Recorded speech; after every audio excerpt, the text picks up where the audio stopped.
Okay, I was on C-SPAN talking about boys' education. Here we go. On the line for others, we'll hear from Thomas in Florida. Hi, thanks for having me on, and thank you for Ms. Pringle for being on. I want to talk about the gender gap in education, but real fast, just to touch upon the two previous points. I was actually a teacher in Vietnam when I was 18 years old, and I was making $22 an hour, just as a note.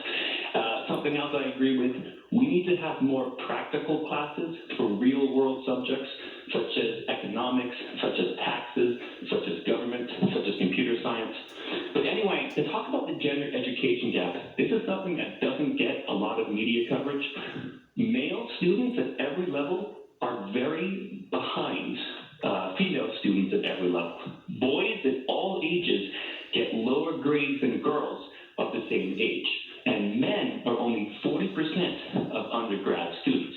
And when you look at why are boys falling so far behind in education, there are several reasons and several theories, but there are some studies that show that boys actually get lower grades for the same work. And there is a grading bias at play.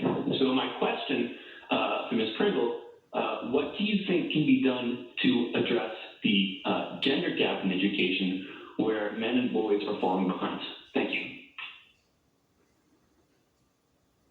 So we always are taking a look at any gaps, whether they be gender gaps or whether they be gaps based on ability or gaps based on race or gaps based on economic status, because it's absolutely essential that we talk about the equities that we want to have in our system to meet the individual needs of students. As educators, we work very, very hard to ensure that we take a look at our own biases. As we look at our classrooms, we develop strategies to think about how we view our students and make sure that we are learning about that individual student.